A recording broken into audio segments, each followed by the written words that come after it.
各位同學午安，歡迎收睇開平電視台。我哋係今日嘅主持人，我係6A 班黃澤，我係6A 班魏正賢。正賢，下個星期就考試啦，你準備成點啊？黃澤，我有製定一個溫習時間表，每日都按時溫習，進度都算滿意啊。咁你啊？我溫習嘅時候都會遇到唔明白嘅地方，好彩老師都好用心咁幫我哋解答。係啊，近期老師佢哋都好辛苦咁幫我哋準備下星期考試，我真係好想多謝佢哋。咁就啱啦，今日嘅節目係開平心聲，你可以趁呢個機會嚟表達一下心意。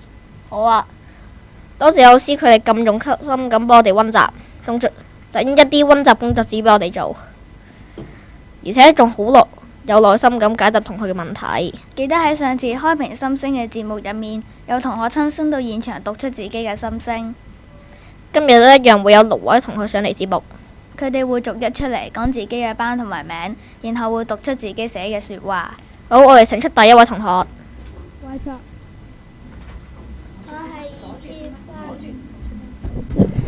我係二 C 班嬸嬸。我呢張紙係送俾去咗其他學校嘅1年級中文老師，佢係余老師，我好多謝佢嘅教導，祝佢生活愉快。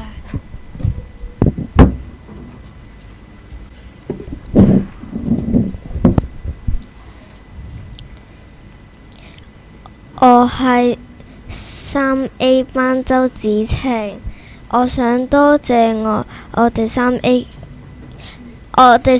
嘅班主任凌老師，因為佢教咗我哋好多有趣嘅知識。我都想多謝我嘅同學同埋朋友。我係4波班吳敏月。我喺呢一度想多謝同學嘅關懷同埋協助，亦都多謝老師嘅教導同埋支持。好感謝開平學校嘅出現，俾我有一個快樂嘅學習環境。我係5A 班黃正山，多謝各位老師嘅教導。我係5A 班麥順明，我好感謝我哋班嘅實習老師白老師嘅教導。我係6C 班潘思培，喺呢度我好多謝我嘅爸爸媽媽、老師、同學仔同埋校工姨姨叔叔，多謝你哋喺呢6年來，你哋不斷嘅付出，令到我有而家嘅成就，多謝。多謝以上6位同學，佢哋唔單止代表自己，而且亦代表全校同學。多謝咁多位老師。如果大家想參加開平心聲節目，記得去大堂攞紙填寫，然後放入收集箱入邊。其實今日已經係上學期最後一次嘅節目，我哋2月份會再同大家見面。我預祝同學考試成功，新年快樂，蛇年再見。